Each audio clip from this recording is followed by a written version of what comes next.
told your nephew, the time has come for you to cleanse the city. These are the names of your enemies.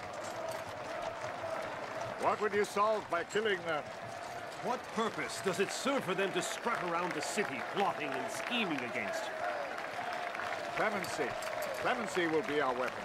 You will put down your arms, but your enemies will not.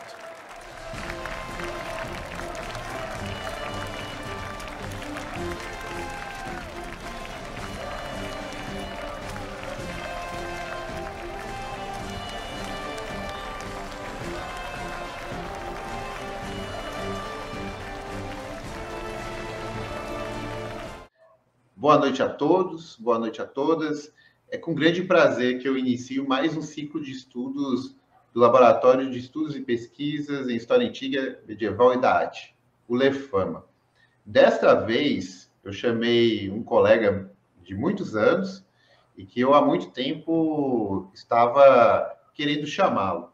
Mas aí eu fui chamar ele, lá no backstage, ele já arrumou a polêmica aqui que a gente teve que resolver. Você fica querendo chamar os amigos, aí ele chegou, né, numa universidade no sul de Minas, dizendo que o melhor lugar para comer um pão de queijo ver ET é o Mato Grosso do Sul.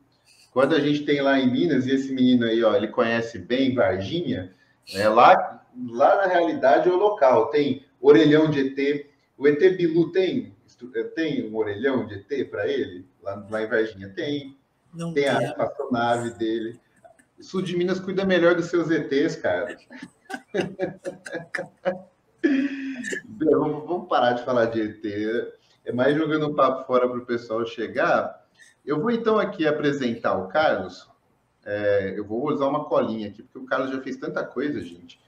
O professor Carlos, ele é doutor e mestre em História, na linha Política e Cultura do Programa de Pós-Graduação em História da UERJ, com foco em Antiguidade Romana. É também doutor em Letras Clássicas, com ênfase em Epigrafia Latina, no Programa de Pós-Graduação em Letras Clássicas da UFRJ. E, atualmente, ele é professor adjunto de Pré-História, História Antiga e Medieval da Universidade Federal do Mato Grosso do Sul. E também é coordenador de pesquisa do Atrium UFMS.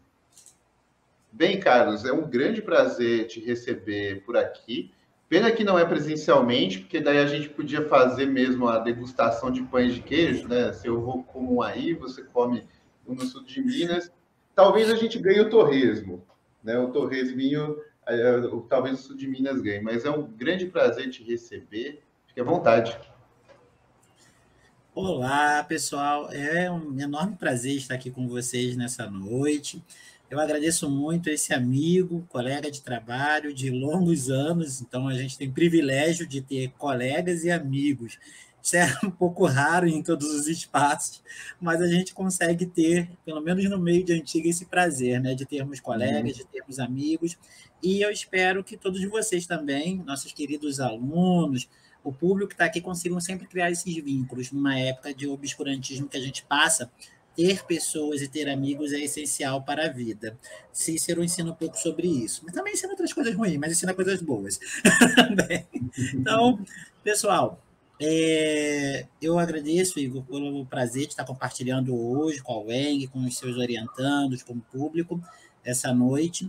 A gente vai bater um papinho agora sobre as moedas e um projeto que a gente vem desenvolvendo no Museu Histórico Nacional. Então, vamos começar a falar aqui, depois vocês podem mandar perguntas, podem mandar no chat qualquer questão que vocês tenham, que a gente pode aprofundar também a partir das dúvidas que vocês forem tendo, tá bom?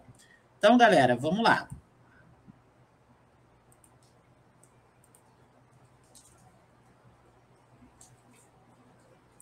Igor, ficou no modelo Apareceu certinho com a tela cheia. Perfeito. Então, vamos lá. Hoje a gente vai discutir um pouco sobre o projeto, o que é esse projeto, e um pouco também sobre a iconografia que a gente encontra nessas moedas do Museu Histórico Nacional. Então, basicamente, meu projeto, ele versa sobre a dinastia Júlio-Claudiana. Nesse primeiro momento, a gente está trabalhando com as moedas augustanas.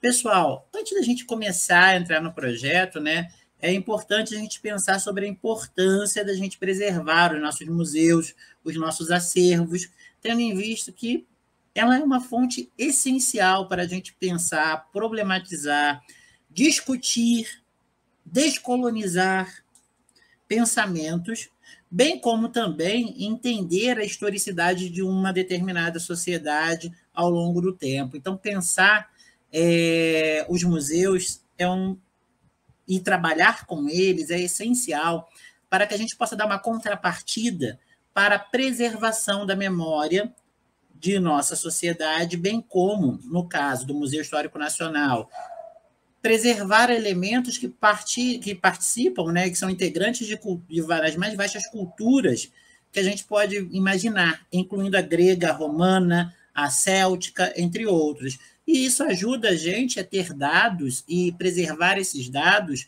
assim assegurando e podendo democratizar para o futuro informações para evitar questões como a gente passou no Museu Nacional, onde nós tivemos aquele incêndio, que nós perdemos muita coisa ainda incluindo da reserva técnica, que a sua equipe lutou muito para poder divulgar, lutou muito para preservar também aquele material, mas se nós começarmos a lançar esse olhar para todos os museus que nós temos no Brasil e trabalhar de forma enérgica com eles, a gente vai começar a criar projetos, começar a criar ações de extensão que colaborem com esses museus e assim gerem uma corrente, né, de preservação da memória da nossa sociedade. Bom, então essas reflexões elas são cruciais para a gente pensar sobre os rumos do conhecimento histórico, pensar sobre o ensino, pensar sobre a pesquisa e extensão, e pensar isso como uma parte integradora da gente que trabalha com a docência, tanto no ensino superior, como também para o ensino básico. Então, eu estou falando dessas questões hoje, de um lugar de fala de um professor da Universidade Federal de Mato Grosso do Sul, mas eu também já desenvolvi ações assim também no âmbito das escolas. Então, eu acho, quando eu estava trabalhando com 6º ano, 1º ano, então eu acho que é importante a gente tentar integrar cada vez mais a esfera universitária, a esfera das escolas e os lugares de memória, os museus, porque a gente, com isso, começa a fazer uma rede e vai integrando, ensinando a historicidade para a nossa sociedade e trabalhando com ela esses elementos. Então, o ofício do historiador, muitas vezes a gente já sabe, né, tem a questão muito falada de fazer lembrar, mas também evitar que as pessoas esqueçam fenômenos, esqueçam ações que aconteceram na nossa sociedade. Com esse processo de evitar que as pessoas esqueçam, a gente também vai ajudando, problematizando, criticando, refletindo ações do passado para evitar determinados acontecimentos hoje, ou pelo menos problematizar ações do hoje. Então, não estou dizendo que a história ela é cíclica, nem estou dizendo que você fazendo isso você vai conseguir a perfeição, mas você vai conseguir sempre tornar essa juventude crítica. Então, eu falo de um lugar que está pensando não somente a pesquisa, mas o ensino, a rede básica. Então, nós temos aqui professores da rede básica, como a professora Camila Paulino, que está aqui conosco, trabalhando, entre outros. Então, são pessoas com formação universitária preocupadas em problematizar esse ensino e problematizar o nosso contexto. Então, a gente fica falando somente do lembrar, mas nós não somos memorialistas. Nós temos que, principalmente, evitar que algumas coisas sejam esquecidas, silenciadas e apagadas da história. Então, quando eu olho para esse momento, quando eu olho para esse passado grego-romano, eu estou olhando ele, principalmente, também com olhares do hoje, com demandas e questões do hoje. Mas você estaria sendo anacrônico, Carlos? Não. Eu não estou dizendo que esses fenômenos são iguais, que esses fenômenos aconteceram da mesma forma lá no passado e agora, mas há questões no nosso presente, como o professor Norberto Guarinello bem fala, que ele levanta questões, ele levanta inquietações que nos fazem olhar para esse passado e procurar compreender esse passado. E também procurar compreender os lugares, aqui eu complementando, os lugares onde esse passado é preservado. Então, tais visões, apesar de todos os problemas que nós podemos aqui entrar sobre a BNCC, o professor Igor tem vários textos que eu utilizo, incluindo para pensar a BNCC, ela está aí imposta e nós temos que pensar, então, como que a gente pode lidar com ela dentro de um contexto onde ela está estabelecida. Então, eu busquei pensar a BNCC dentro dos campos dos estudos da cultura material, porque ela tem um trecho lá que me chamou a atenção, onde todo conhecimento sobre o passado é também o conhecimento do presente, elaborado por distintos sujeitos.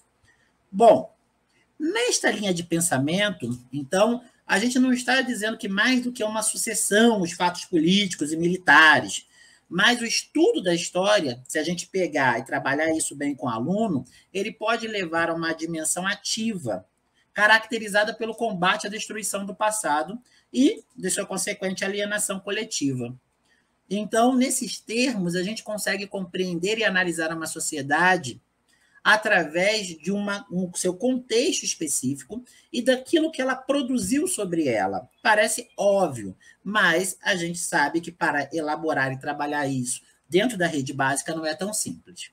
Então, tendo esse documento em mão e tentando tirar dele aquilo que a gente pode utilizar, a gente começa a ver principalmente essa ideia dessa preservação das memórias. E toda a produção material, a gente sabe também que ela é decorrência de quê? De vivências, de embates, de alianças, de conflitos que foram produzidos. Então, quando a gente pega o material da antiguidade para trabalhar, a gente tem que começar a problematizar esse material. E esse material, trabalhado junto ao aluno da rede básica, pode levar a um outro olhar sobre a sociedade grega, esse outro olhar sobre a sociedade romana. Bom, levando em consideração que muitas vezes o livro didático, ao que ele tem, quando há representações de cunhagens, a gente pode justamente se aproveitar delas para tentar aprofundar elementos que até então o livro didático não nos traz, sabendo também que nós temos um parco tempo para trabalhar isso em sala de aula. Então, torna-se, então, inviável uma investigação, um processo de ensino-aprendizagem nos mais diversos níveis que desconsidere a interpretação da cultura material. Porque mesmo quando o aluno não tem a cultura material para trabalhar diretamente ali uma representação, uma réplica ou uma imagem, às vezes uma imagem somente dela, o livro didático representa ela em alguns momentos, em alguns deles. E a gente pode partir dali para algumas inquietações e questionamentos. Hoje também a gente já tem outras questões, ou algumas escolas já têm modelagens, já tem elementos, né, em 3D que a gente possa utilizar com o aluno, mas a gente sabe que isso não é uma realidade de todas as escolas do país. Bom, assim então a gente acredita que quando o aluno ele passa a olhar para a cultura material, trabalhar com os vestígios materiais, pensar sobre ele vai começar, então, a tecer outros questionamentos, outros olhares, e isso vai abrir também a possibilidade da gente discutir novas agendas de estudos, entre elas relações de poder, conflitos, tensões sociais, questões de gênero e por aí vai. Então, o olhar sobre a cultura material possibilita muitas vezes a gente sair daquilo que está no âmbito do literário e começar a olhar elementos e questões que não são tão claros quanto parecem na literatura.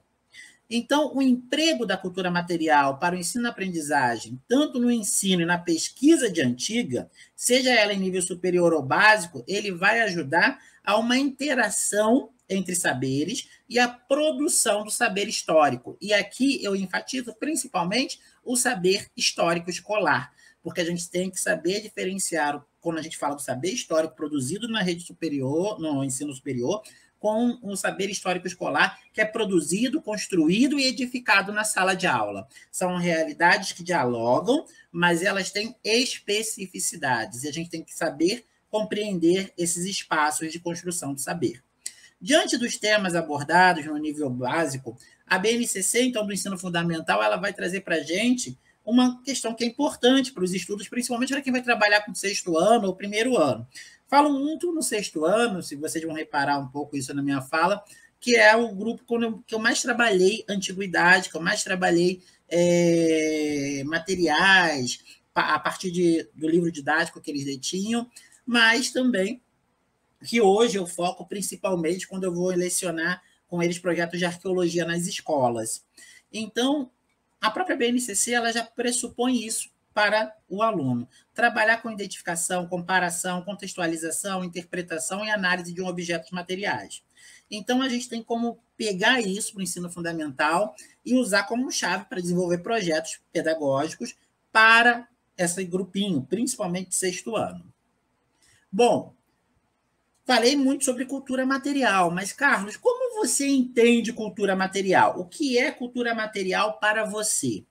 Bom, aqui então eu vou trazer minhas bases sobre o que eu estou considerando como cultura material. A discussão é muito mais ampla, tá? Aqui eu trago sinteticamente alguns pontos que eu considero como básicos para que a gente possa conversar. Então, eu gostaria de ressaltar que o conceito de cultura material, ele é um termo polissêmico. Então, já vamos deixar isso demarcado para que a gente não pense que ele tem uma visão única. Ah, cultura material é isso daqui, é todo vestígio. Não, tem várias análises, várias discussões, categorizações sobre cultura material.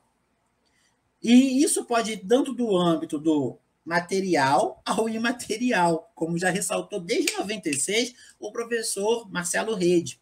Bom, aqui dialogamos diretamente também com uma definição de cultura material que foi proposta pelo Piano Bezerra de Menezes.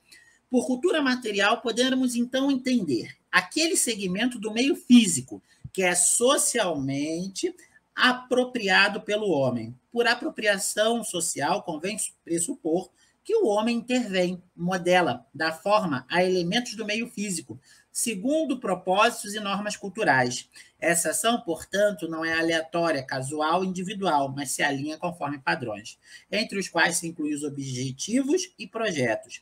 Assim, o conceito pode tanto abranger artefatos, estruturas, modificações da paisagem, bem como coisas. Gente, isso vai muito além. Se a gente vai para o campo da arqueologia da paisagem, como eu cito aqui, vocês vão ver toda a modelação e a própria questão da paisagem simbólica como construções e vestígios materiais da ação humana sobre aquele espaço. Até aquilo que a gente muitas vezes fala que não é natural, que não houve contato humano, é categorizado muitas vezes pelas nossas palavras, pela nossa construção e nosso conhecimento. Então, a cultura material está em vários espaços. Ela está dentro da nossa casa, a rua, até mesmo nas trilhas que a gente faz e por aí vai. Então, trabalhar com a cultura material, muitas vezes, é uma forma de se aproximar do jovem e aproximar da sua realidade. Quando eu pensei nesse projeto, principalmente das moedas, com o Museu Histórico Nacional, eu pensei em algo que está muito próximo a eles, que eu já estava, na época, preparando minha tese de doutorado da História, bem como algo que faz parte da realidade dele, mas que tem uma distância temporal, social, cultural, mas que existe traços, aspectos antropológicos comuns e aspectos da cultura material que seriam comuns para a gente usar com eles nas escolas, desenvolver ações de educação patrimonial. Bom, então é aqui que a gente inicia o que é esse projeto das moedas com o Museu Histórico Nacional do Rio de Janeiro. Bom, para a gente poder começar a falar um pouco sobre esse projeto das moedas, é interessante a gente situar que nós estamos trabalhando, então, com o Museu Histórico Nacional, que é considerado o maior da América Latina, abrangendo a questão da coleção de moedas, que tem variados itens e que estima-se mais de 146 mil peças. Aí vocês vão encontrar moedas, vocês também vão ter uma coleção grande numismática ali, envolvendo gemas, brasões, várias outras peças. Então, há uma vastidão de peças a serem exploradas no museu. Essa coleção numismática ela vai ter origem ali em 1880. E ela surge a partir da própria Biblioteca Nacional, que vai transferir seus itens para o museu em 1923. Nesse contexto, então, de diálogo entre instituições, nós recebemos no Museu Histórico Nacional moedas que vieram da Casa da Moeda, do Arquivo Nacional, o Museu da Marinha e o próprio Museu Nacional. Fora o que foi recebido de grandes personalidades, seja desde a família real, bem como o comendador Pedro de Andrade, que foi quem forneceu o maior volume de exemplares em ótimo estado de conservação, composta de moedas que são portuguesas, brasileiras e exemplares da antiguidade, em especial para a gente, as gregas e romanas. Estão todos me ouvindo, gente? Tá tudo certo? Tá tudo bem, Carlos. Show. Bom, a professora Marici Magalhães, ela foi uma das que catalogou e produziu 2 catálogos importantes. Já temos outros antigos, mas seriam os mais atualizados sobre o acervo do Museu Histórico Nacional. E ela, nos seus levantamentos e estudos, estima que havia pelo menos aproximadamente 1.900 exemplares de moedas gregas e 7.500 moedas romanas. Isso aproximadamente. Nós, em estudos que estamos fazendo junto com o museu, nós acreditamos ainda que tem muito mais, fora o refúgio. Então, tem muita peça a ser explorada e que a gente precisa realocar, que a gente precisa catalogar, que ainda não estão algumas catalogadas. Então, a gente ainda estima que isso passe desse quantitativo. Isso daqui é uma aproximação que a professora Marici nos fornece em seus catálogos, perto daquilo que ela conseguiu catalogar e levantar. Bom, essas moedas já foram estudadas por várias pessoas. Eu vou destacar aqui algumas, mas existem outros pesquisadores. A professora Marici Martins Magalhães, então, ela produziu a Silogué no Morum Graecorum, Brasil 1, que foi publicada em 2011, e a Numorum Romanorum, que foi publicada em 2017. O professor Cláudio Carlan, da Federal de Alfenas, ele fez sua tese de doutorado sobre as moedas, principalmente no campo de Constantino, e ele tem, Constâncio, ele tem uma publicação elevada sobre as moedas do Museu Histórico Nacional, no que tange ao período da Antiguidade Tardia. A professora Gisele Aires, ela tem um trabalho que foi agora publicado em sua tese de doutorado sobre as moedas do Museu Histórico Nacional, do conteúdo republicano. Então, nós temos a dissertação de mestrado da Paula Aranha, que ela é chefe do setor de numismática e também museóloga, que foi sobre as moedas da Sicília, as moedas gregas da Sicília.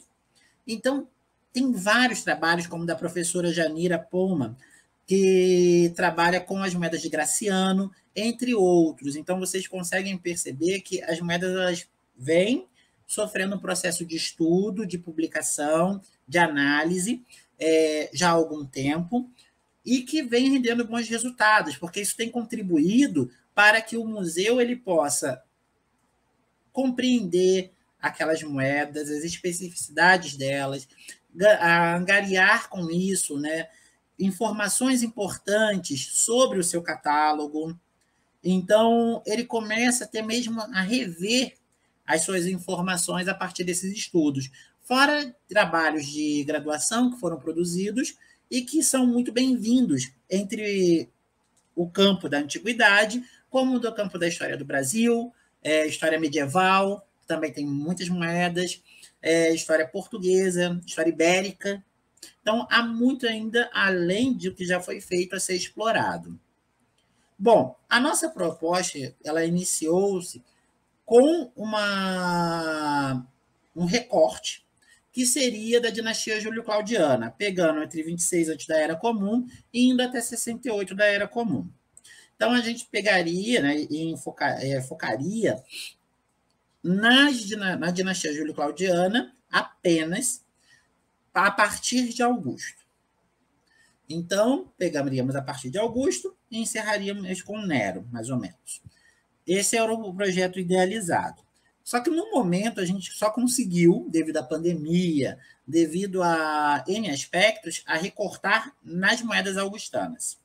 E, nessa perspectiva, a gente vem buscando, com esse projeto, a produção de um repertório temático que ele possa ser publicado e fique disponível com dados para serem trabalhados em sala de aula, tanto como para pesquisa sobre história antiga romana. Esse projeto ele se desdobra em várias faces. Então, a primeira fase que nós executamos foi o levantamento dos dados das moedas, a análise da composição material delas, fotografia, tradução das legendas, revisão, formulação de banco de dados e inserção das pranchas. A revisão 2, que nós estamos, produção dos relatórios, desenvolvimento dos estudos e fechar com a publicação. Essa atividade ela foi considerada como interinstitucional, porque ela envolveu a UFMS através do Atrium e do Museu de Arqueologia, do qual eu integro aqui na UFMS, que é voltado para pré-história, basicamente, mas que tem uma equipe que trabalha com arqueologia e nos deu uma mão muito grande também para a gente analisar determinados objetos, ideias de catálogo. Então, a gente trocou muito com a equipe aqui, que é na figura da Laura, coordenadora técnica do museu, e a nossa arqueóloga, Lia Brambila, que trabalha com pré-história especificamente, mas a gente discute muito, troca muito sobre arqueologia. A equipe do setor de numismática do Museu Nacional, Museu Histórico Nacional, o Atrium da UFRJ, que ficou responsável por nos ajudar com a tradução das legendas, com latim, o LARP, da USP, que nos ajudou principalmente na figura do Alex Martiri, com a construção do banco. O LECO FPEL, com a professora Carolina Kessi, que a gente discute bastante, a gente troca muitas informações, e o professor Fábio Vergara, bem como uma equipe do LISCOMP, que é uma equipe de física, que trabalha principalmente com física atômica, e que nos ajudou para fazer uma análise sobre as composições materiais desse projeto de pesquisa. Bom, então, basicamente, nós separamos aqui em eixos que nós trabalhamos. O LECA-UFPEL, apoio metodológico. O Atrium, lá da UFRJ, tradução das inscrições. LISCOMP, do IFRJ, análise dos materiais. E o LARP, da USP, nos auxiliou com a elaboração do banco. Bom, etapas executadas que nós conseguimos desenvolver. Levantamento dos dados, análise da composição material das moedas, fotografia parcialmente, eu vou explicar depois porque parcialmente, tradução das legendas, revisão 1 e a formação de um banco de dados e inserção das pranchas ali para a gente trabalhar.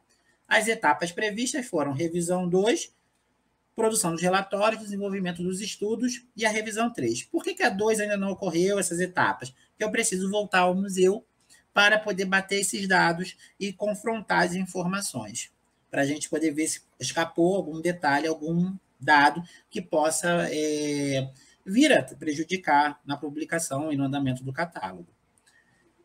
Bom, das etapas executadas, nós tivemos a análise da composição do material das moedas. E sobre ela, com a participação da equipe do IFRJ, foi possível a gente observar a liga metálica utilizada nessas moedas. E aí também nos auxiliou a observar possíveis processos de falsificações, materiais que se diziam de determinada composição e era outra, e isso tudo através da fluorescência dos raios X, é o XRF.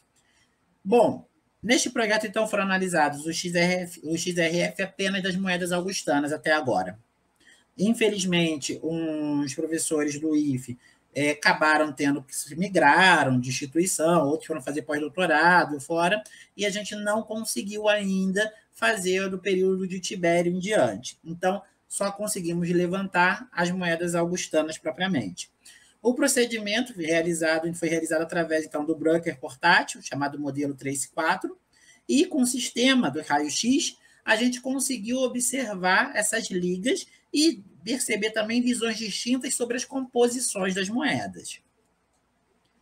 Bom, outra questão que a gente pode ter a partir dessa análise além da categorização que a gente usa para as tipologias, trazer os dados que foram levantados pelo IFE, bem como trabalhar em cima das moedas para entender processos de legitimidade, processos de disputas e o processo de representação do poder augustano.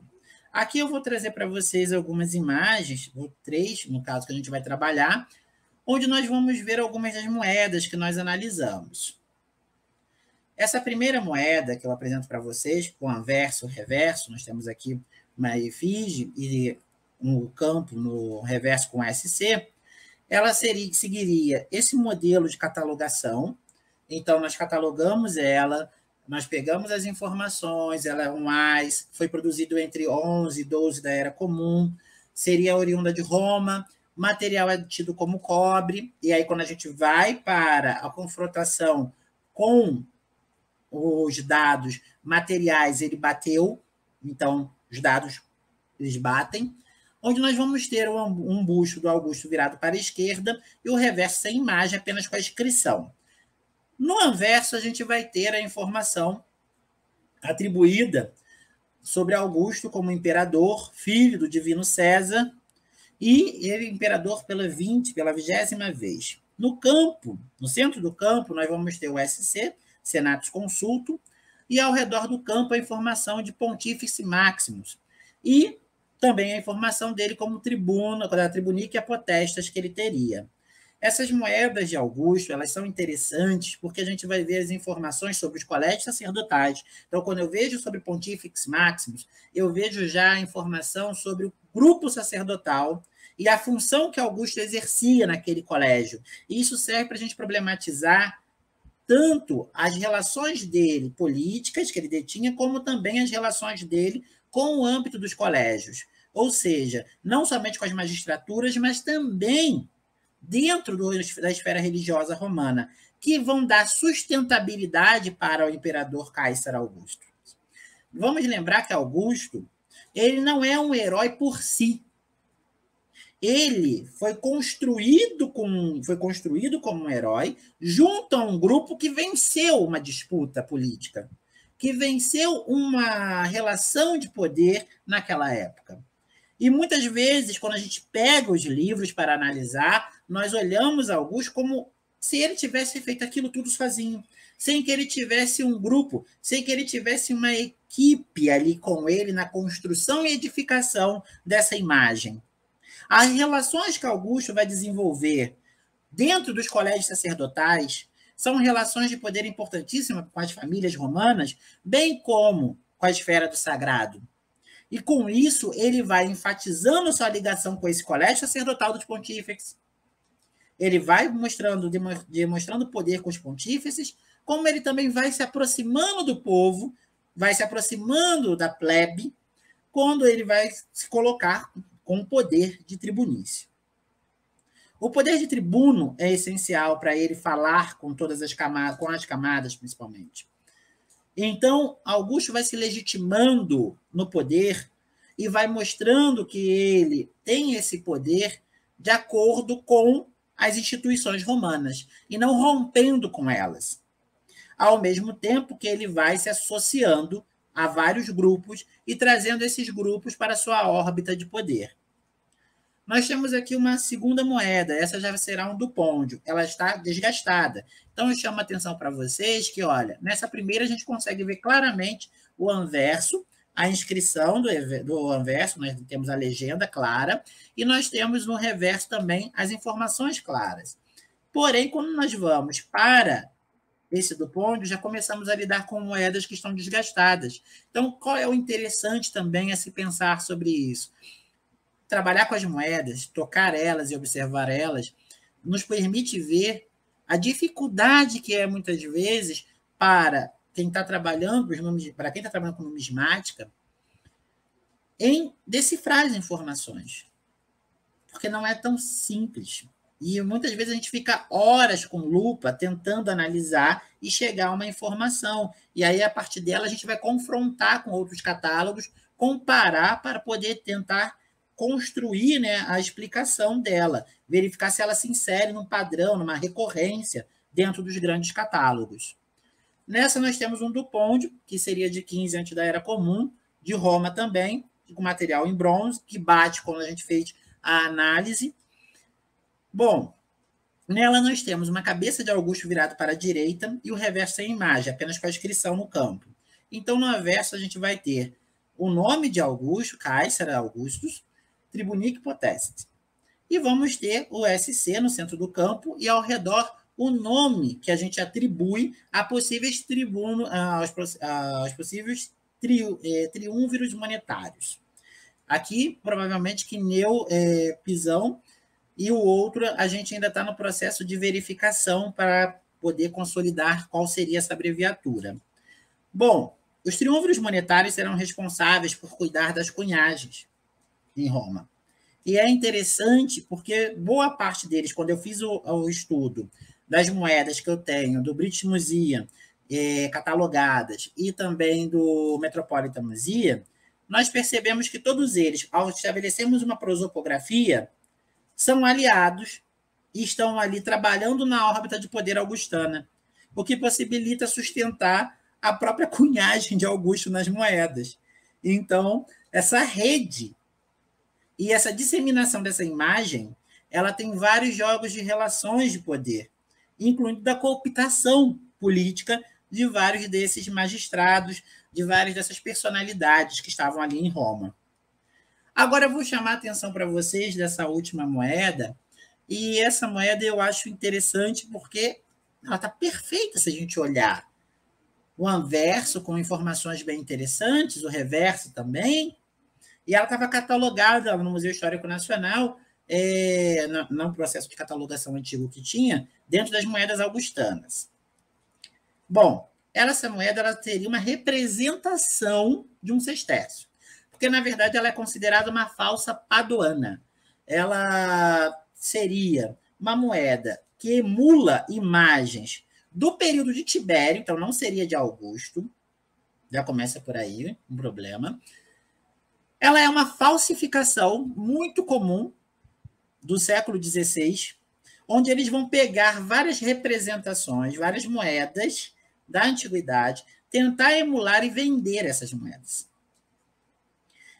Às vezes, até com um processo para tentar trazer marcas de deterioração, botando ela dentro de um saco de areia e caminhando com ela, botando ela a cavalo, para ver se dá um desgaste.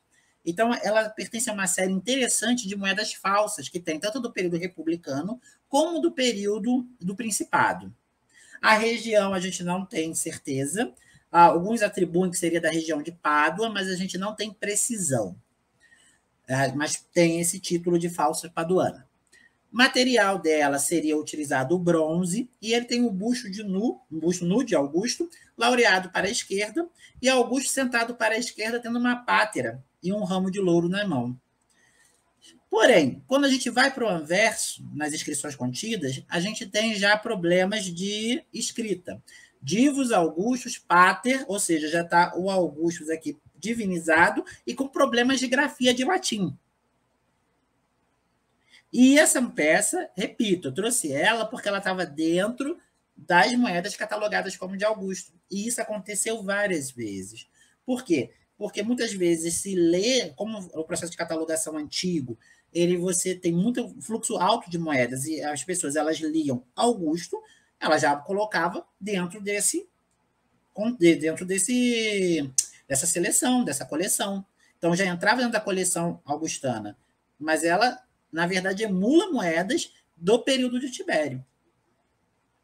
E a gente só tem informação sobre a existência dessa moeda quando a gente foi consultar o Cohen, que é um catálogo importante de moedas, moedas romanas, que nos traz informações, incluindo somente nele sobre essa, mas dessa da real, não da falsificação. Bom, quais foram as questões observadas a partir da análise iconográfica, a partir do levantamento? Quantitativo de moedas, nós parecíamos que tínhamos 140 moedas. Quando a gente foi analisando, percebemos que moedas augustanas nós temos entre 90 a 100, que a gente vem batendo aqui, estamos fazendo o processo vamos para o processo de revisão 2 para ter certeza, né, para bater o martelo. Mas temos um total ali entre 90 e 100 moedas, na verdade, augustanas, não 140, 150. Algumas fotografias precisaram ser revistas, por quê? Pelo do campo atrapalha a leitura da legenda, essas informações elas atrapalham a gente, às vezes, a ver letras que alteram o nosso processo de compreensão sobre o que está inscrito. Essas moedas inseridas na série de Augusto, elas muitas vezes também, esse outro quantitativo, pertencem a outras temporalidades, como o período de Vespasiano e Tito. Então, tem muitas moedas que também, as originais, que estavam como moedas do período augustano, mas não pertenciam a eles, incluindo principalmente quando vem o Augusto divinizado já a partir de Tibério, incluindo Lívia também. Algumas moedas de Lívia, que estão na coleção augustana, ela pertencia ao período de Tito.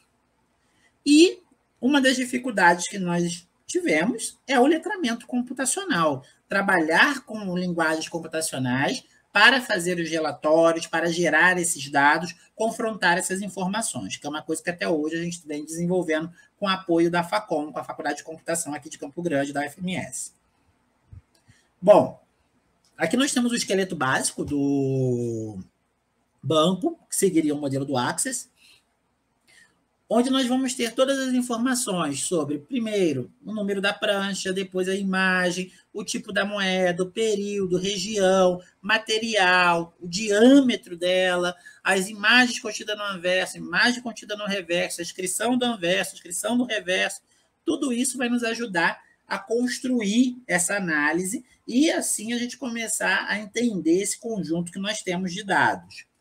Isso daqui é um pouco das tabelas que nós temos quando vamos analisar as moedas, ou seja, a partir do resultado que a gente vai tendo com as moedas, nós vamos vendo os compostos que são materiais delas. Então, a gente vai encontrar desde o ferro, chumbo, zinco, ouro, prata, nessas moedas que nós analisamos. E aqui ele vem trazendo os percentuais aproximados de cada uma. E aí isso também a gente leva e vai colocar lá na descrição das moedas augustanas.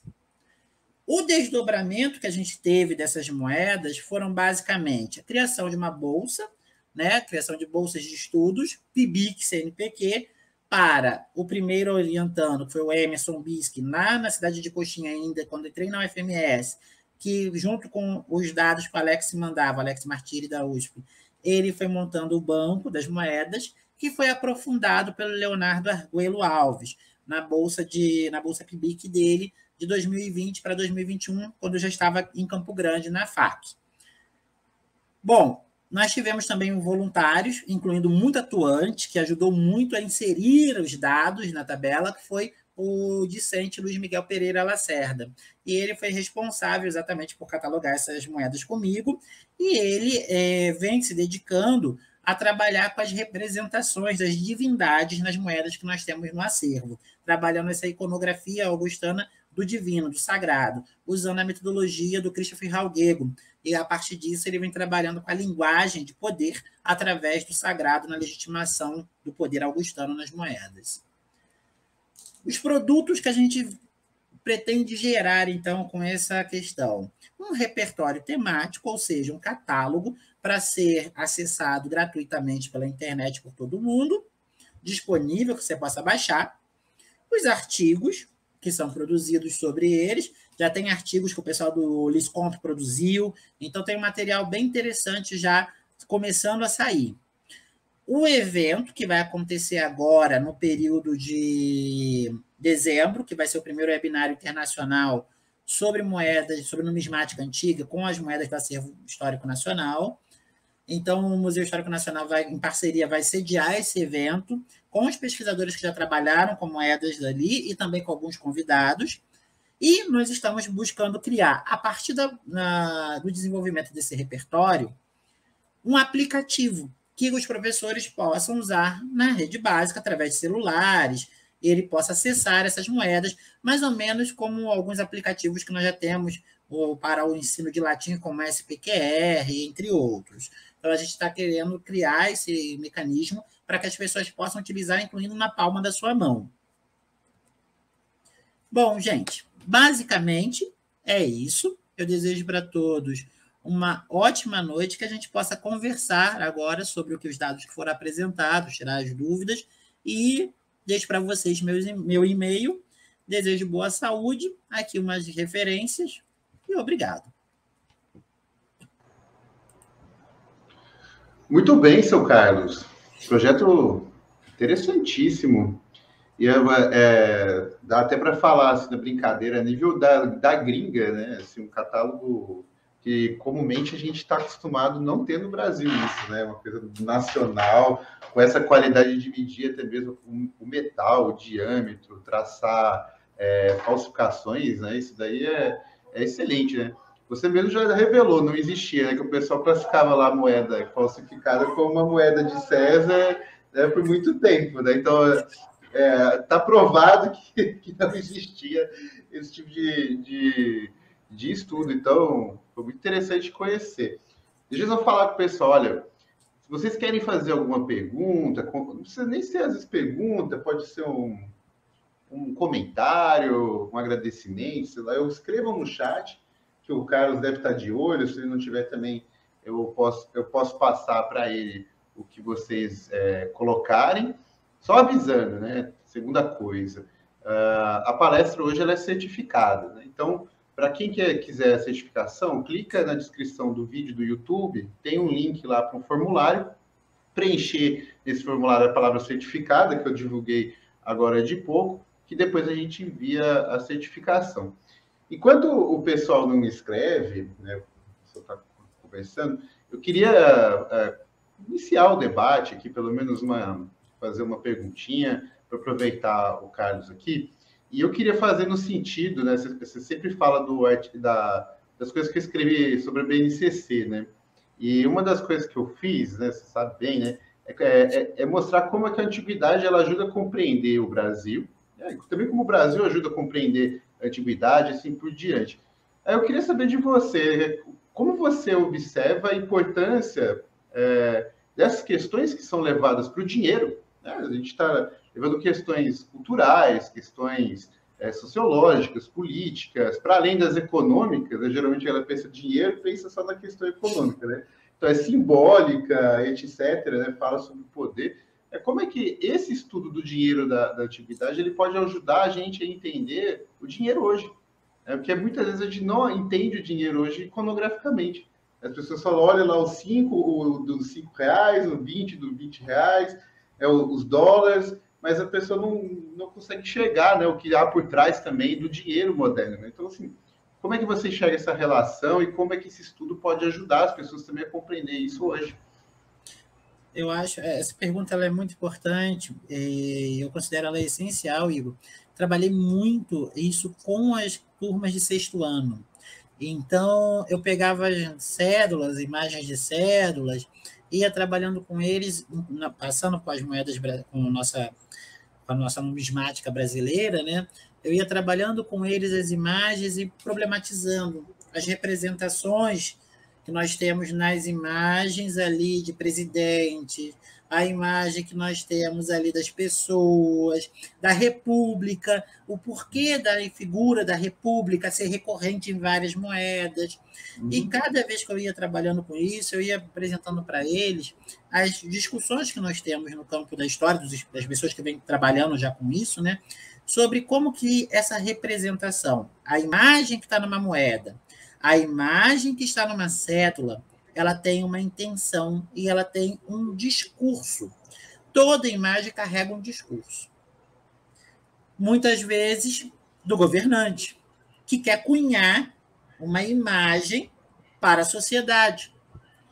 A dele, a de princípios que ele segue, a de princípios religiosos. Então, pensar essa imagem brasileira nas moedas, principalmente a imagem da República, que é a constante, e aí eu vou pegar na República, mas a gente pode ir para outros campos. A imagem que está ali está sempre passando a ideia da valoração da República, do sistema republicano, da fundação constitucional e institucional brasileira, né, que às vezes alguns grupos esquecem. Isso só acontece em países próximos ao nosso. Bom, então, a gente sabe que isso acontece com frequência e a valoração da República ela é uma das que eu mais encontrei como recorrência em imagens monetárias, né? Então, como o campo como um todo. Só que isso é um discurso claro de valoração das instituições. Quando a gente vai para a antiguidade, nós tivemos várias faces, fases e várias faces. Nós tivemos o período republicano, onde não se tinha face em quase todas as moedas. Depois começa a ter no período da República tardia ali, século I, começa a surgir a iconografia dos grandes generais, né? Que eu chamo até na tese do período da era dos grandes generais, trazendo aquele conceito do Andrew Goldsworth. Bom, é interessante a gente começar a observar isso, que os símbolos cívicos, que os símbolos pátrios começaram a dar o lugar às personalidades. E esses símbolos pátrios, esses símbolos cívicos também, eles falavam sobre grupos, principalmente sobre grupos e preceitos institucionais republicanos.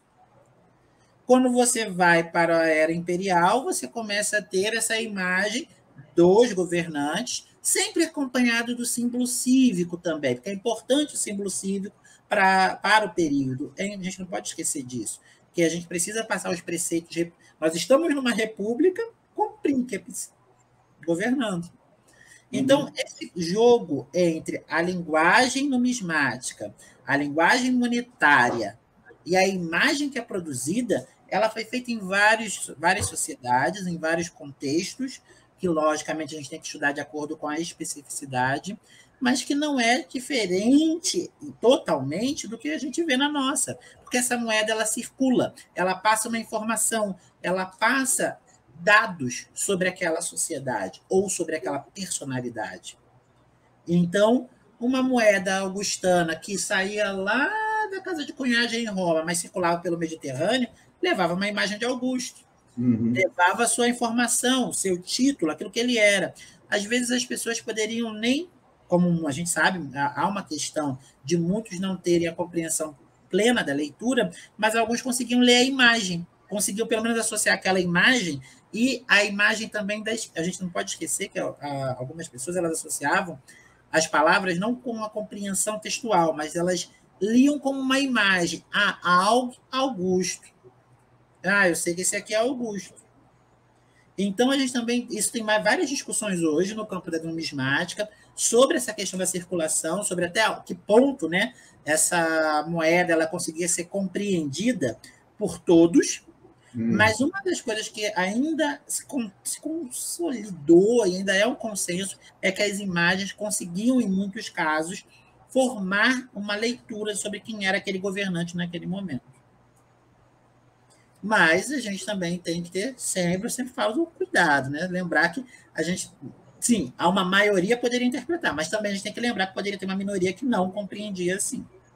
Mas ela, querendo ou não, é um veículo de informação. Ela era, gente, a nossa internet, ela era o nosso WhatsApp, ela circulava. Hoje o povo circula informações, né? Mas pelas redes, mas antes a moeda era uma forma sutil de chegar a vários lugares. E ela chegava. Moeda, inscrição epigráfica e estátua. Olha que conjunção aqui interessante. Agora, vamos também ter, como eu falo, vamos voltar àquela questão do cuidado. Não necessariamente todos eles vão ser lidos e interpretados como também a estratégia vai. A estratégia vai para a área provincial, mas também a gente tem que lembrar que existe a agência dessas pessoas na área provincial, que muitas vezes também vão ter outras interpretações ou leituras para essas informações. Tá? Então, eu também gosto de destacar isso para a gente não parecer que é uma coisa unidirecional. Ou seja, chegou, todo mundo interpreta, bebe aquilo, é isso. Não. Muitas vezes também passa por ressignificações, incluindo das divindades. Isso é interessante. Muito interessante. Eu vi uma discussão muito interessante. O Christopher Halgego, ele trabalha com uma metodologia e com análise de moedas, e ele chama atenção para isso, que ele fala que as divindades elas circulam no Mediterrâneo, mas elas são ressignificadas no Mediterrâneo.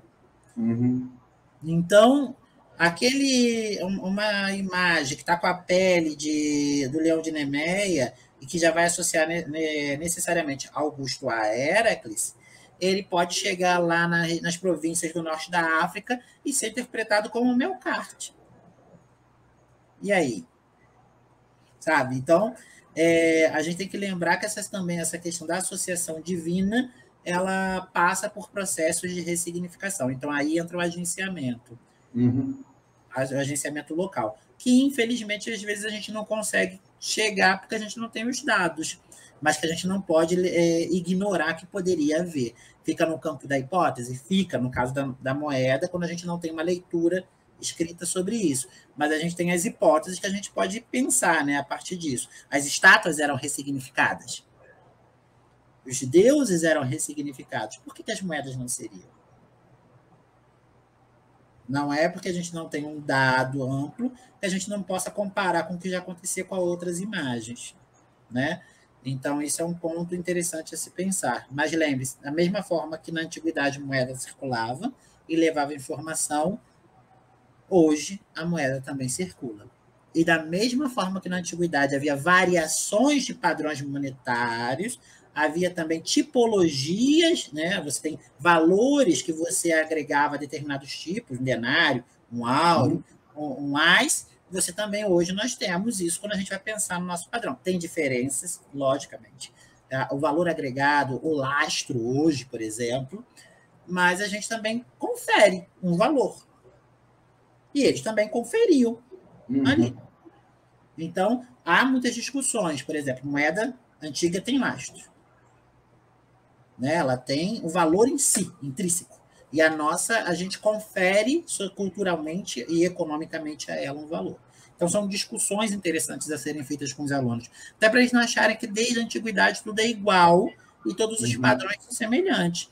Eu acho muito interessante quando a gente pega as moedas da Lídia ou moedas ali da Ásia Menor e a gente vai mostrando as moedas que são em filetes e aí eles vão quebrando o paradigma, que eles acham que todas elas são redondinhas, cunhadas, ou as romanas, né? Que eles acham que todas as moedas eram redondinhas iguais às nossas, cortadinhas, iguais. É. E tudo mais.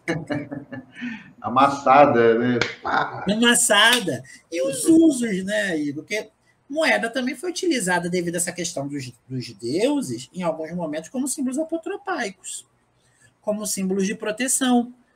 Então, além disso, a gente tem a moeda usada e cunhada como um símbolo de proteção.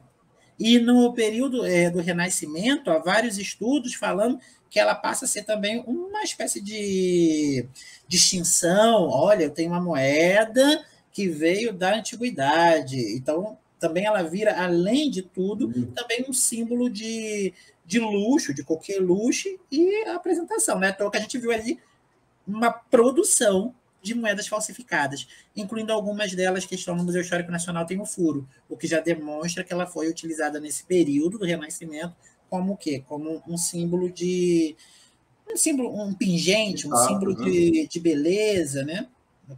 Mostrando uma olha, eu tenho uma moeda do período Gutenberg. Não, mas agora você me lembrou de uma coisa que é interessante até, é isso que a posteridade, né, acrescentou as moedas romanas, né, além do valor intrínseco, o valor político, esse valor estético, né, da distinção social, até mesmo o valor de aquilo é um passado, né, de tem aquela coisa que eu quero guardar, segurar, uma memória, né, etc. Sim. Mas assim, aqui você me lembrou, cara, quando eu escavei, eu achei 5 moedas, né, ao longo da escavação toda.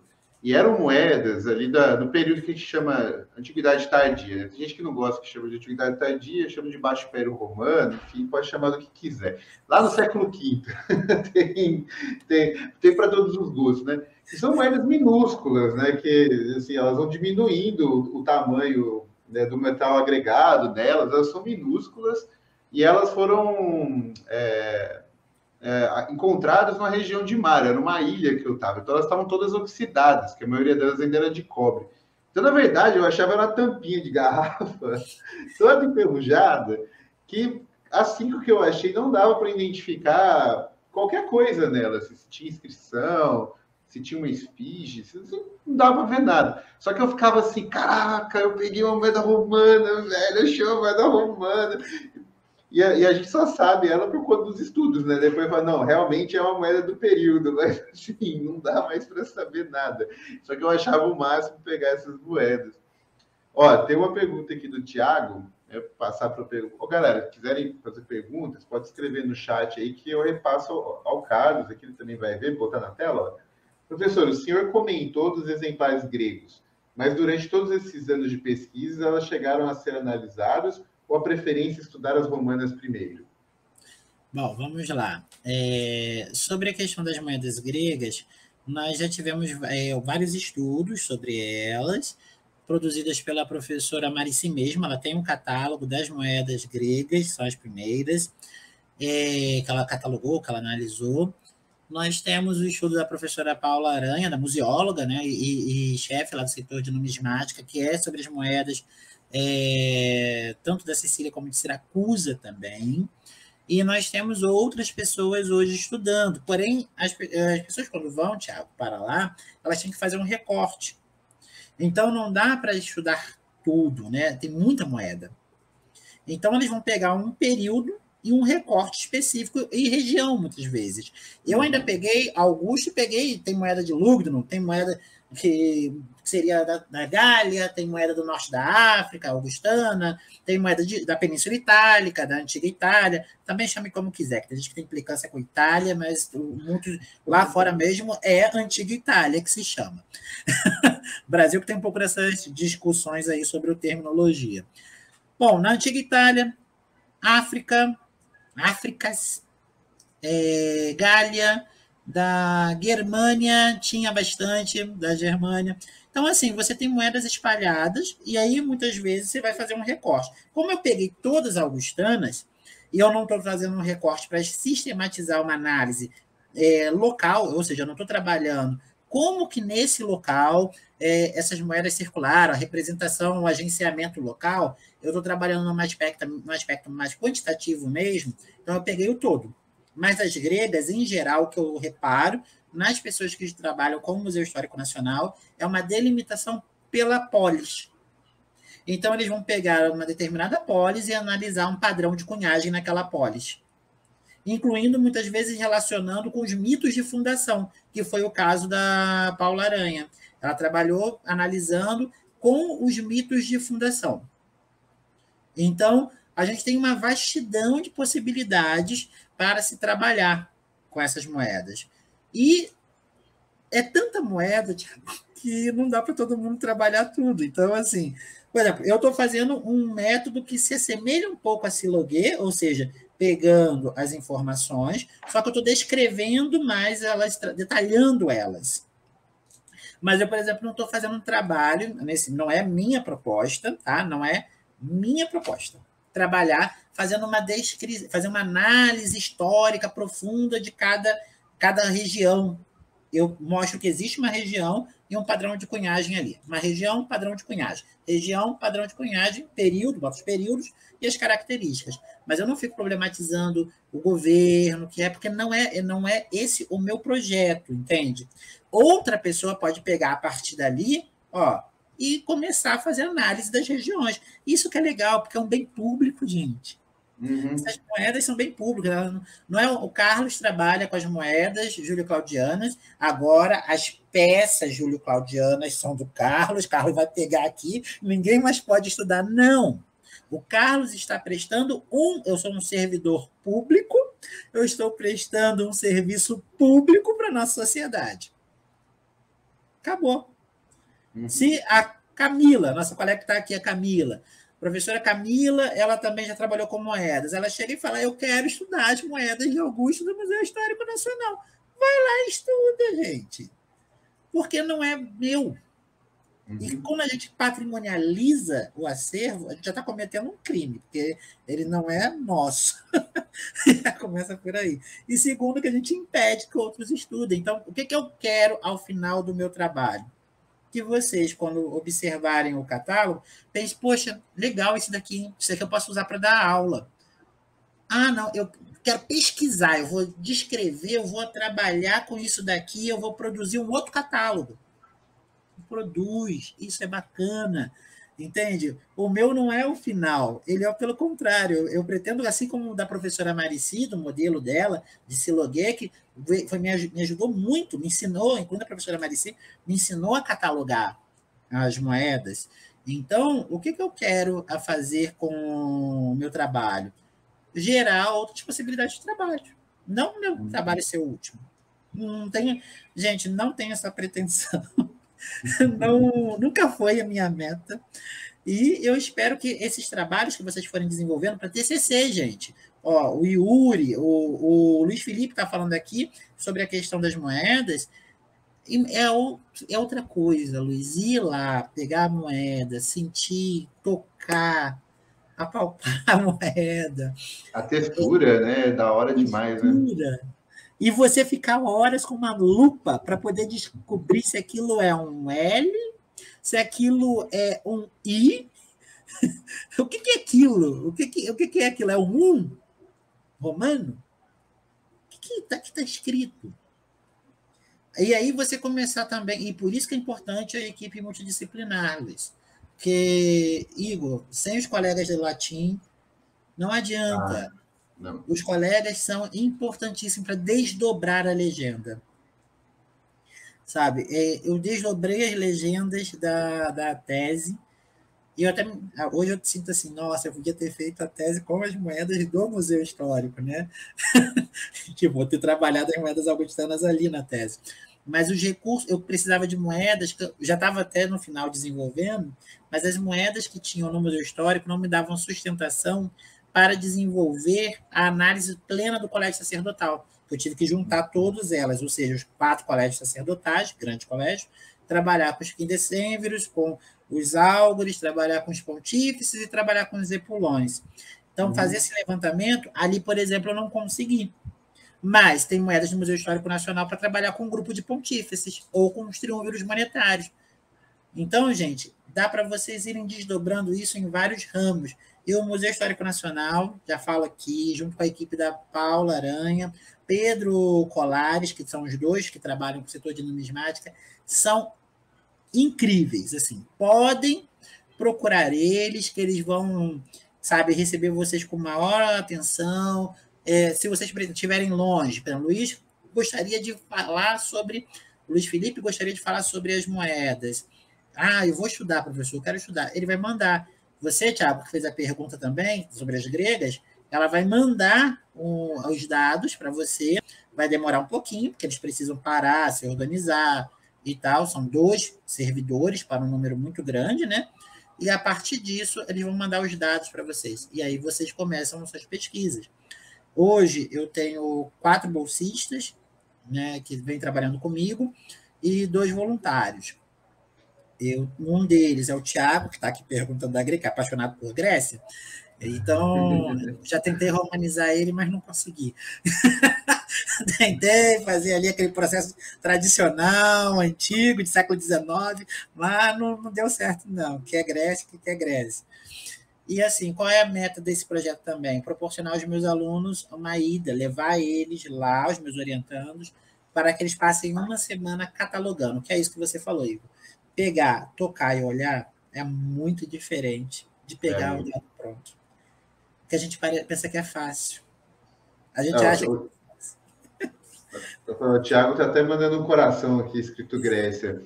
É o helenista raiz. O Luiz Felipe também é um helenista raiz. Eu tentei romanizar o menino, mas eu não quis. Luiz Felipe também. Olha, eu faço isso com o Thiago. Já tentei a todo custo. Já joguei para ele. Nós vamos para a Magna Grécia. Pega uma polis ali da Magna Grécia no contexto romano, mas não deu. Aí estou tentando trabalhar com as moedas gregas, né? Então acho que agora ele se animou a partir da fala. Vai ter que ralar no grego, epigrafia grega.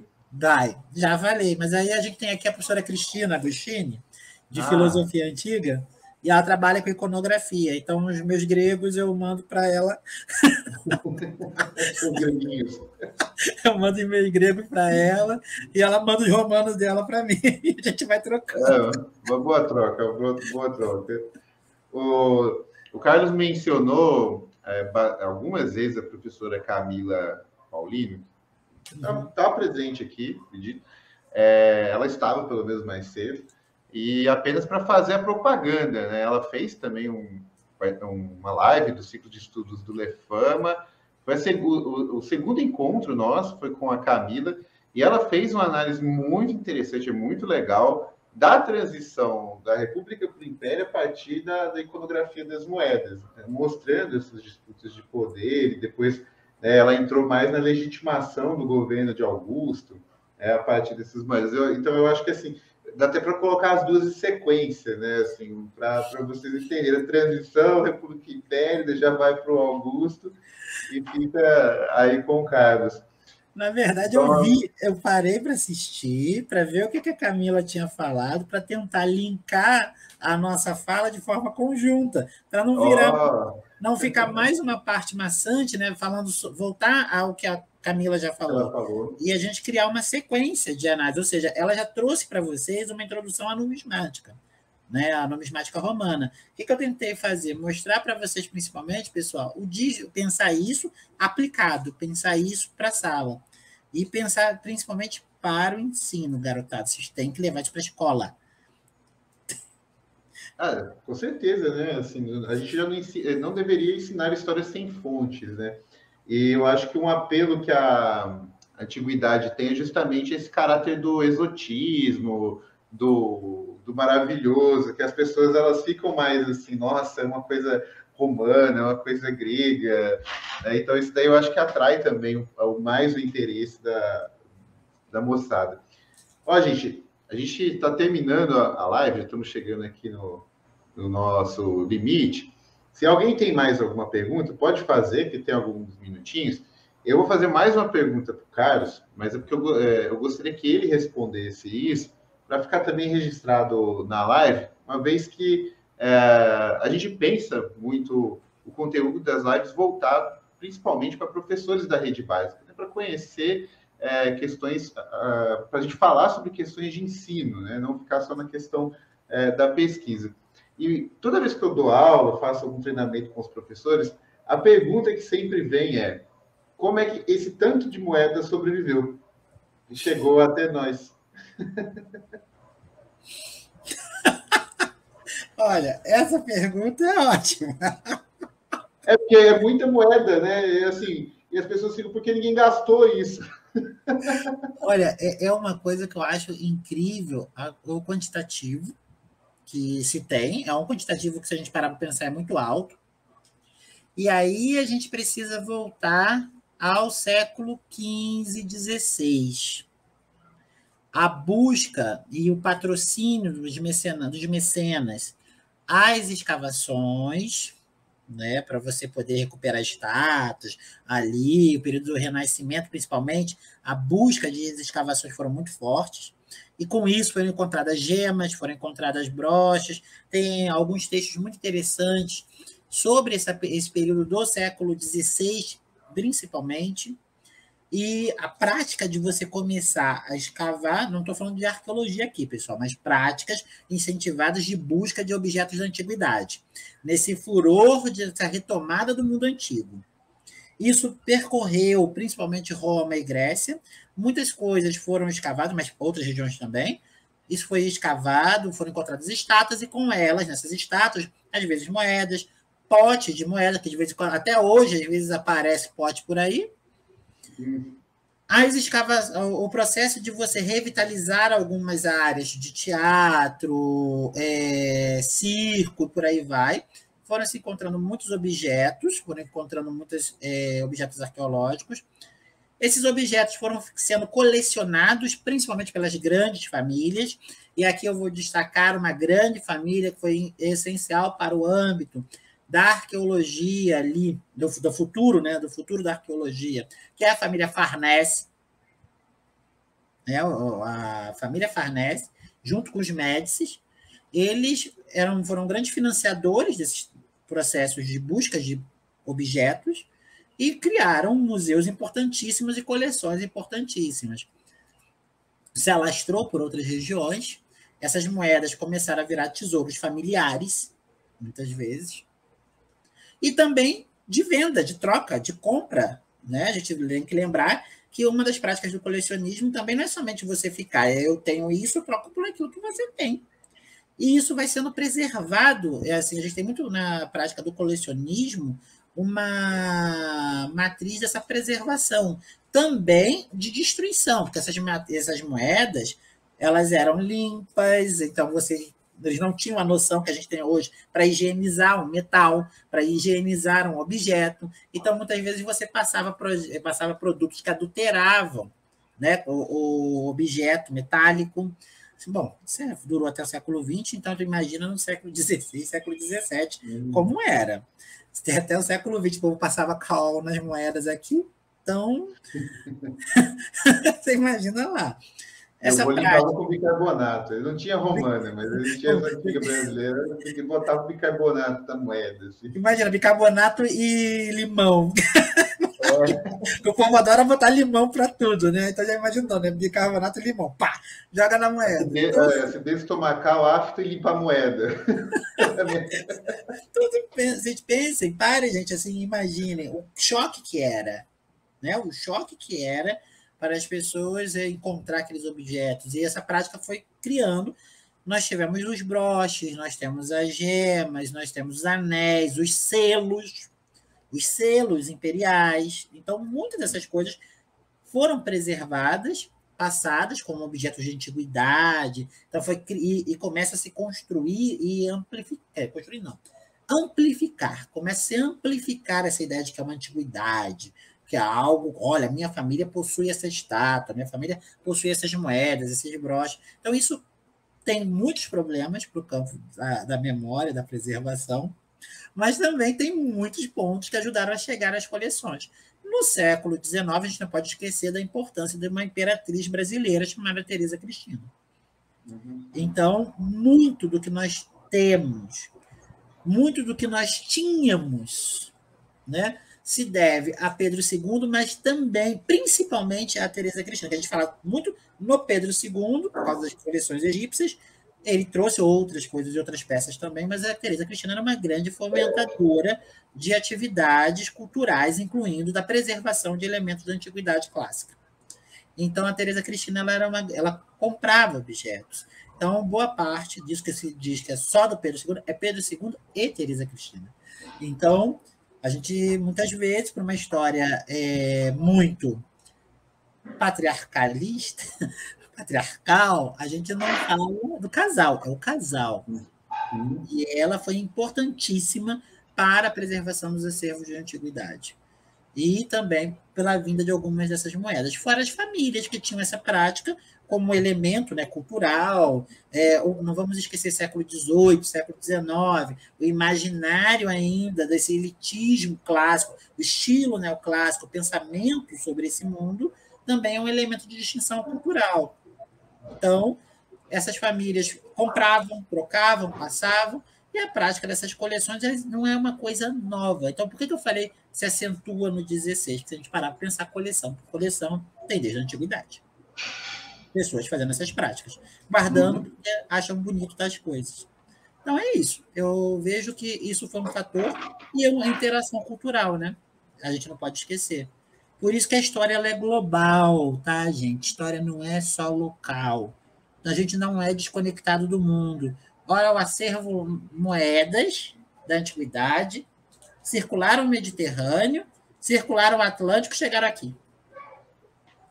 E formamos um dos maiores acervos da América Latina.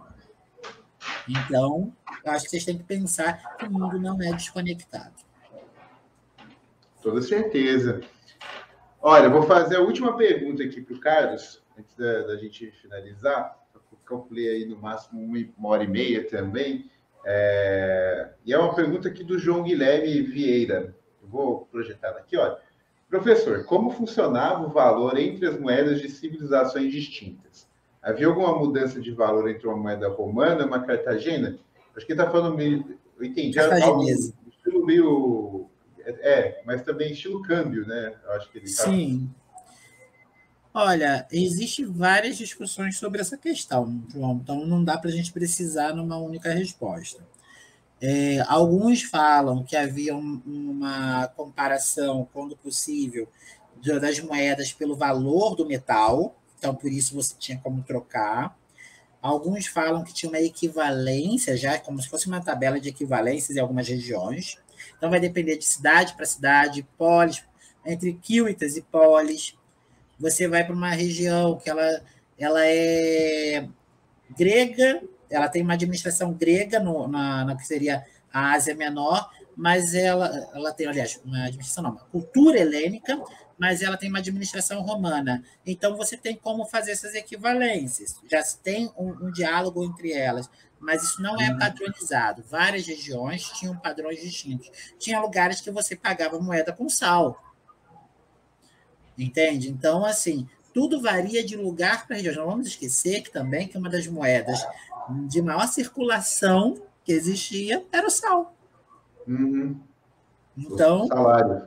o salário. Então, a gente também tem que voltar à questão do sal. A gente está falando aqui de quando havia a troca de metais entre as cidades, mas haviam cidades que a troca era feita através do sal. Você pagava, poderia até pagar com moeda, mas vai receber sal. Ou paga com sal e recebe moeda. Sim, Uhum. existem vários padrões. Então, uma das coisas que a gente tem que ter cuidado na antiguidade, João, é não padronizar. Porque o Mediterrâneo, ele é uma. Eu gosto muito da frase do professor Guarinello, que ele é um caldeirão ali de culturas, de povos ali que estão trocando, interagindo a todo momento. Por isso a gente não pode estabelecer um padrão de câmbio, como a gente pode pensar Sim. hoje. Haviam Até mesmo vários. que, como não tinha o Estado Nacional, né, eu acho que não existe nesse mundo antigo, não existe a noção de essa é a minha moeda, só vai circular a minha moeda e não a tua moeda.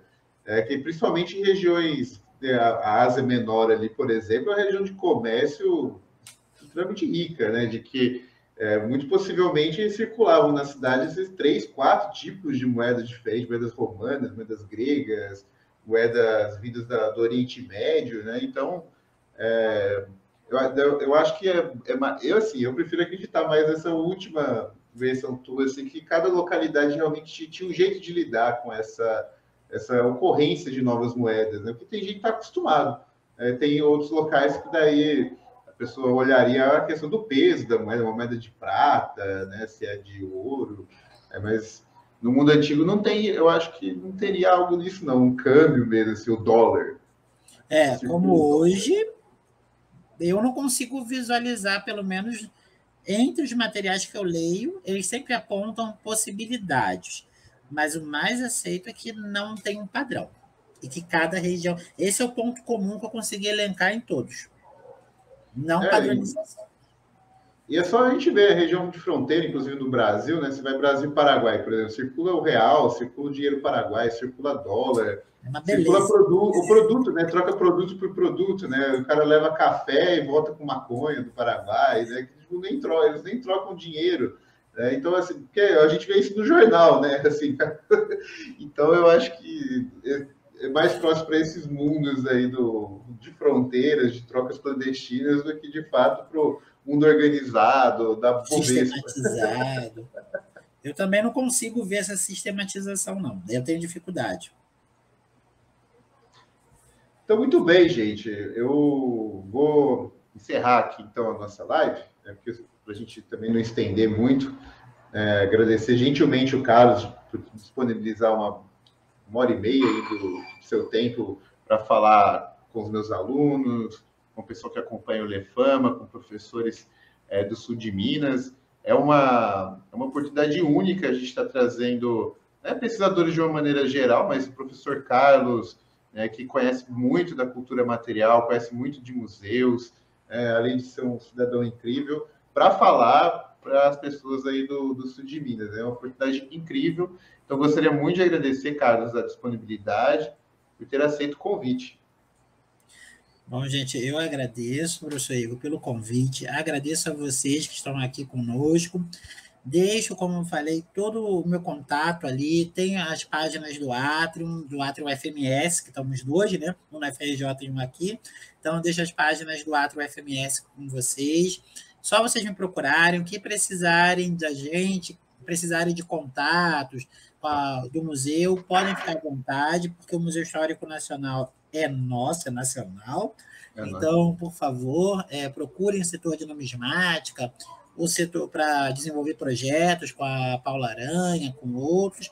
Vai ser muito bacana, todos são muito bem-vindos, e eu deixo também o convite para vocês conhecerem a gente aqui na UFMS, o Museu de Arqueologia da UFMS, conhecer sobre lítico, conhecer sobre os nossos materiais, os nossos potes cerâmicos. O pessoal de pré-história não gosta muito de vasos, não. Elas preferem mais pote cerâmica.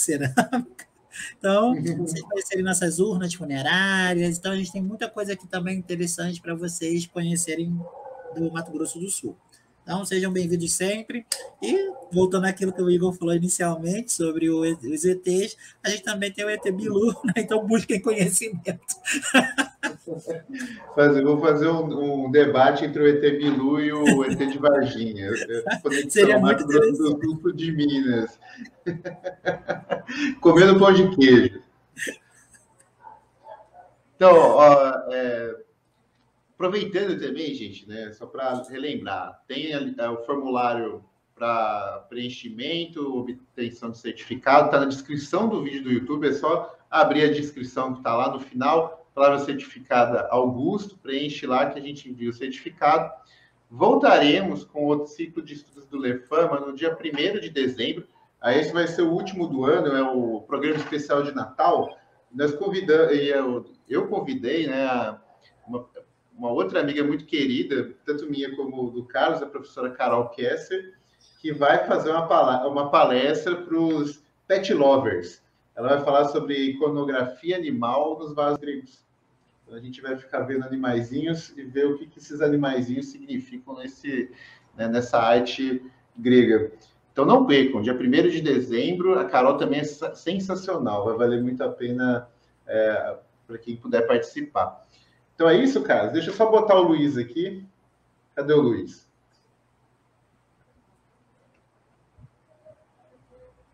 Menino bonito, né, gente?